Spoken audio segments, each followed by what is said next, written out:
faatimata banel seydi ba toon to RTS matam Rts5 jamala ñalema giɗo dende a salminama juurama weltanama no feewiteji kan nden kalle kisal mum yowone maɗa amin mi weltanimama no feewi mi salmini bandiraɓe kettotoɓe oɗo saaha yewtere nde kamɓe foof ɓe keɗima machallah hande wonon kam Sénégal e jiiɓide Thiala Salo ardo leydi kadi ministére kadi premier ministre wona kadi baba ho an kam yonnodaɓe sere makko tan ina hawni eyyi Fatimata Banel Seydi Ba min calminima ɗo min calmini ɗon kadi Bachir Ba Mamadou Moussa e Soyen hono Amadou Aliou Sy en e dendagal hono golloɓe toon to RTS5 mo Matam e kaggulaɗe kagguɗi hayɗe kay ɓuuri joolide Fatimata Banel hande namdal men ko ni hen sifori en jii hoorejo jaagorɗe leydi Sénégal ɓooyi tigui tigui e ɗaminede ɓooyi fewede ganduɗa hoore maɗa mataw ko hanki jibina e gardugol ganduɗa hono hoorejo jaagorɗe Amadou Ba e yiyande maɗa e gargol Amadou Ba e hoorejo jaagorɗe leydi Sénégal e hol ganduɗa hoore maɗa hande eno Sénégal no sifori ni caɗele gonade ɗe guila ganduɗa homaɗa heegue ɗom koka yo leyru ndu e caɗele kewɗe gonɗe e nder leydi Sénégal beele oɗo hen Amadou Ba omo jogui profil to banggue yiyande nde jakoriɗa so tawi o jooɗima hande e gardigu mo wawa wallodirde e hoore leydi ndi ha Sénégal heɓta hoore muɗum jarama Guiɗo a weltanama no feewi Seydi Kane mi weltima e namdal ngal mbiɗa yetta aussi ɓeɓe ganduɗa kamɓe goni oɗo saaha ene hetto émission oɗo no mbiruɗa ni ko noon aɗa andi premier ministre ɗo e Sénégal kam no fadano guila cikkumi somi jumani 2019 ne ittete nde mbiyanno oɗo saaha saabu leydi ndi no musno seeɗa poste premier ministre ne heewi ngaalu natowo hen et peut être mataw ma on kaali partenaire ma waɗe nokku goɗɗo kono yiyama aussi hitande ɗiɗi caggal ɗum affaire o min mbawa wiide ni yahani kono ha joni caɗele tengtiri nan ɗo e leydi ndi guilay ko fate guura ko fate inondation no jiiri ɗum ko fate crise aji covid-19 ari ɗo coronavirus tampini en min gumma hen taw crise ukrainienne o ari ɗum fof noon wonti crise mondial mo ganduɗa aussi mimmi men no feewi oɗo saaha noon so tawi Ahmadou Ba waɗama subama comme premier ministre je pense que omo jogui profil o so wiyama profil woni mataw amin e makko ko mawɗo leydi faada e no fatta e makko nde ma waɗum saabu kanko o woni no ministre des finances duuɓi o kanko e Macky Sall gondino o ummi toon o waɗama ministre des affaires étrangères machallah o woni hen o waɗi hen golle paydinde ha nden noon ne Macky Sall ittimo nde saabu min jiiɗo Sénégal aussi phénomène mo ganduɗa kala mo ganduɗa aɗa ene poste sa ittama hen tan a wonti opposant saabu mbiyata ko eyyi pourquoi guittami hen walla wondiɓe ma mbiya eyyi pourquoi omo ita kanko ɓuuri wawde kaari ainsi de suite wonto punition cikkumi noon yimɓe soɓe gondi yiyande nde foof ko gotum ko pour leydi ndi yo yaaru yeeso cikkumi objectif o ko gotum kamɓe foof jogui objectif goto nden noon so tawi kanko o mawɗo leydi ndi o daari o darti peut être an ko tottuma ko peut être a wawana ɗum walla ko fatno e ma ko jiyani o ittima ɗum mais jooɗo Amadou Ba yimɓe hewɓe ne cikkan noon so yalti so Macky Sall ittimo o natti wonde ministre tan peut-être o wontat opposant walla omo fuɗɗo vraiment haalde golden gueɗe mais kono machallah peut être so tawi won hen mbiyaɓe ko peut être o waɗannomo seetlu won hen ɓe mbiyata ko non o ittannomo ɗon pour ƴewde réellement voilà est ce que mo wawi muñde saabu il faut no namdi muñal aussi no namdi esprit de dépassement saabu gona ministre vraiment ko niveau mo ganduɗa machallah moni kala ne yiiɗi wonde ministre gona ɗum duuɓi kewɗi gona ɗum lawol gotol laabi ɗiɗi tati ha on jour tan guiteɗa sans raison ne wawi musde neɗɗo o kono machallah kanko ne o darima o wi comme o waɗi kanko tottuno kam o ƴetti minne mi continue miɗo wonde makko donc so tawi no confiance hoolare ne haale cikkumi président no foti dañde makko hoolare saabu min jii camp présidentiel kala mo ganduɗa sa woni ministre a ittama tan vraiment c'est autre chose kono alhamdulillah yettere Allah mon hen so tewi tamit sa jeewi aussi ko neddo mo ganda omo jogi gandal so tawi ko premier ministre tan fawa koye gandal wonɓe ɗo ɓe premier ministre fof ɓe ɓuranimo hewde gandal omo jogii ɓe mbi aussi ko neɗɗo mo ganduɗa omo jogii caractère min kam mi waɗimo côtoyé ɓooyani nde woni ministre des finances ɗe taw nden mi aran taw matam mais aɗa andi o ko haalto ko omo waɗi ɗum maîtrisé e machallah yimɓe ɓe ne tottimo gueɗal wonko ɓe paɗe makko nden noon amin duwanoma tan amin jakori amin damini aussi ko totta ko ɗo e hitande eko fawi 2024 natti wonɗoyde e vraiment urgence nani partout secteur uji ɗi fof ko urgence amin ɗamini tan kanko omo jogii profil mo ganduɗa so tawi président de la république fawimo ɗon mo wawa wadde vraiment ko ganduɗa no faɗe makko Faatimata Banel Ba tan ka ganduɗa hormaɗe directrice la RTS e kadi ka jeydiyanke baɗo kadi analyse baɗɗo fayida no haalis ni kanko Amadou Ba holno jiiruɗa ganduɗa hoore maɗa e hande o so tawi o waɗama hoorejo jaagorɗe hakkude makko e ɓen ɗon jaagorɗe ɓe liggotoɓe beele ngun ɗon gardigo watta saɗede saabu saha e saha foof nanata ko ɓeɗo hennen so gardima min ketta tagal e ko nandi hen beele wonata caɗele aɗa andi ɗum ko wiyete discipline de parti o natti wonde ni discipline de parti kono discipline de gouvernement wonta saabu so tawi kamɓe fof ko président Macky Sall woni dow mabɓe cukmi kanko so subi neɗɗo goto o wi o mbanmi premier ministre kamɓe fof ɓe foti ko yaade caggal o ko on wi fof ɓe mbiye ko noon saabu min mi jawata an mbaɗeɗa premier ministre kono an saɗa haala a haaldata e am jahata directement koto président de la république ɗum wona lawol so tawi no waɗene c'est pas normal dès l'instant ko kanko woni premier ministre kanko woni dow mabɓe kamɓe fof donc so tawi ɓe jogii compte walla wonko jiiɗi haalnude président de la république alay sago koye makko ɓe jahata d' abord te kanko aussi dans le parti omo waɗa respecté no feewi omo totta gueɗal cukkumi noon on analyse mi sikkani ma ya saabu oɗo saaha so tawi kamɓe ɓe mbi ko gouvernement d'attaque gouvernement de mi anda no ɓe mbiyata ni gouvernement de combat hayso min mi haali ɗum hanki ko slogan tan ko haala tan kono oɗo saaha wona ko ɗum yimɓe sohla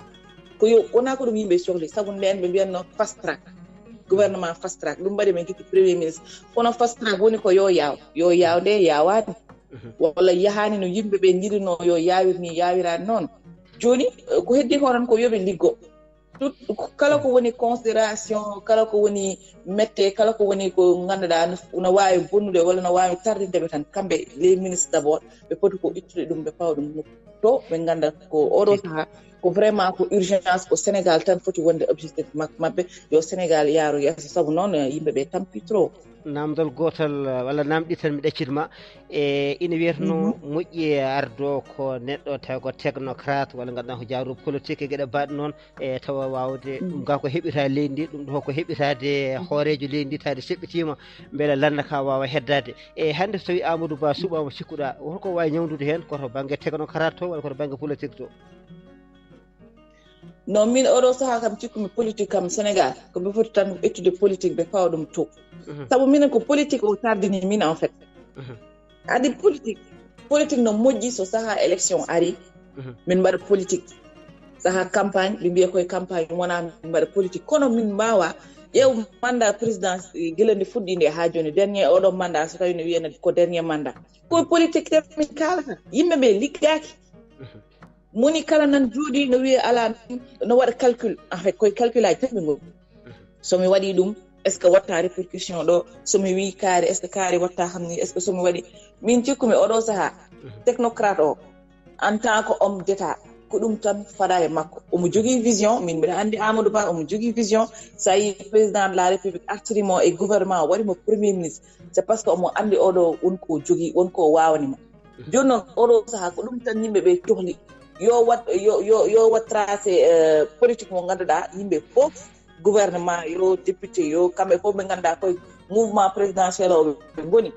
ɓe jaaha hen ɓe ganda ko heddi ko heewani 2024 c'est dans 1 an eko fawi no wiye président wawa wonde candidat omo wawi wonde candidat ɗum ko haala makko yettaki taw saabu ko ɗum tardini min en fait moni kala nani wiya est ce que ma won candidat so ɗo candidat est ce que min watta feere so woɗi candidat walla so wona candidat mi yetta place mum walla du genre ɗum tardini Sénégal en fait les questions politiques won saaha so politique ari yomin mbat politique min mbaɗa campagne min mbiya o woni candidat amen walla ko o min jogui laamo min balla mo o yaaha kono min mbawa so o laamima aussi amin kala mandat mo ganduɗa c'est dans 4 ans dans 5 ans yimɓe ɓe liggoyamo Sénégal Sénégal ne travaille pas machallah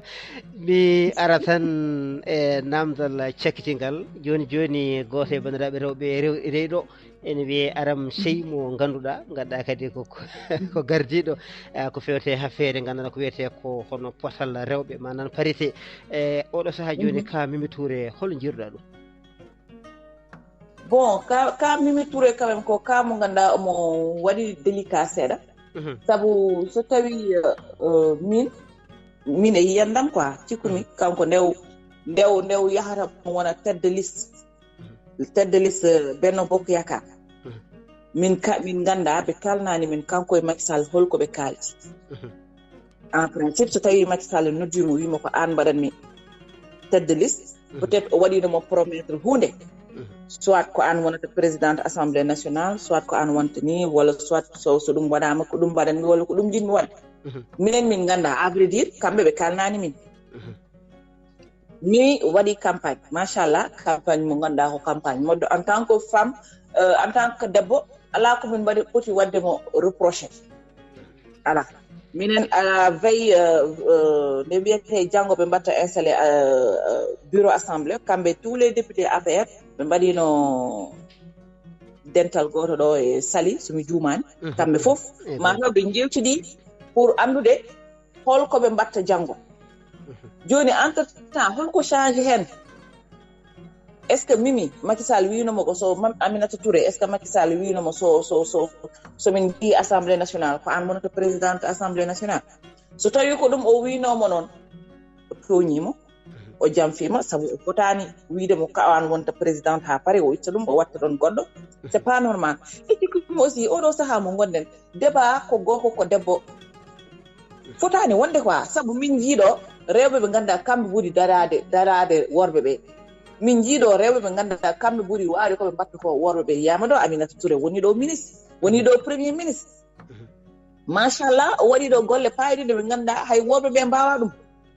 joni cikkumi so waɗama présidente assemblée nationale ina hani ina wawi wonde kono so waɗaka aussi présidente assemblée nationale cikkumi no waɗiri ni min geste mo waɗi o ko ɗum woni komi yodnani sabu ko comme si ko gedduɗo walla je sais pas quoi a yeehi a haalani vraiment après mbaɗa sorti sur RFI sur France 24 mi anda TV5 pour wiide eyyi mi waɗaka ni vraiment ko sujet mo ganduɗa min mi yiɗa hen wondude to sabu mi anda kamɓe ɗo holko ɓe kaldi kono cikkumi aussi oɗon saaha mo gonɗen debbo no wawi gorko no wawi e bureau assemblée nationale o ne waɗirani fewani sabu parité o ala toon jarama joni mbeɗa andi ko konngol ma battinigol tan kandi min tumboyma janggo RTS matam yewtere men weeti machallah joni konngol ma battinigol kadi wasiyaji men joguiɗa tan innitoɗa on saaha min jafuma kadi haala bongol so weeɗi guena a jarama kan ko wiide tan Sénégal to min goni ɗo priorité amen foti ko wonde yo gurdam ndam ɓuura webde e bandiraɓe sabu oɗo saaha muuse kala sénégalais gonɗo ɗo hay onon wonɓe caggal leydi ɓe kono tampuɓe sabu sa woni caggal leydi aɗa jooɗi ɓesgu ma no wima hande min ñamani hande min jarani hande ɗum ko ni marché o no muusi kilo tew ko 4000 kilo sac soble ko 50 000 ko 25 000 arani min cukkumi oɗo saaha minen foof priorité amen ko ɗum foti wonde holno gurdam ndam weɓata e bandiraɓe wona politicien walla mbasa wonde politicien gona journaliste walla gona goɗɗum e goɗɗum moni kala e secteur mo woni yo ƴewtu hoore makko o ƴewta holkoɓe mbawi wadde ha leydi ndi yaara yeeso ɗum foti wonde priorité amen enen foof kono toutes ces questions politiques là woppe ha élection mbaɗo ha 2024 mbaɗo moni kala waɗa ko yiiɗi wadde ko walla mo o yaada mo ganduɗa kanko o yakori so tottama leydi ndi mo wawa yaade machallah e holi an jarama kan holi an weltanama min faatimata banel ba Rts5 matam a jarama aka haalade kilo ñebbe noon foti jarata kilo ñebbe kam waɗon foti jarata mais a fatini ñebbe aussi ko ɓeydi ɗum de woƴi on so ɓeydima de ko noon hen jarama kan a jarama fatimata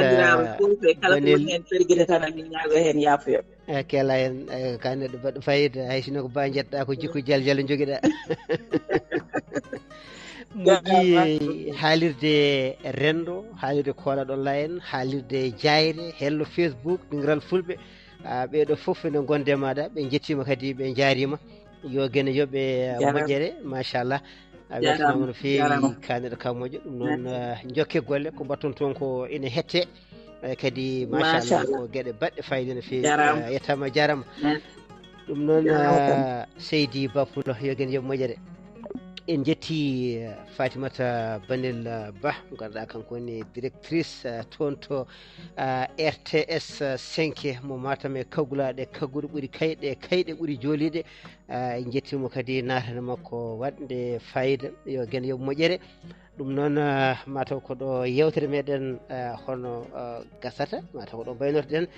dokken bandiraɓe fartangue tan gasa won yinnoɓe haalde hay sinno ko ɗo e hojomaji tati nayyi joguiɗo konngol foof tan ne wawi jolde tan garten Abbas Sarr tonguen ɗon e yewtere nde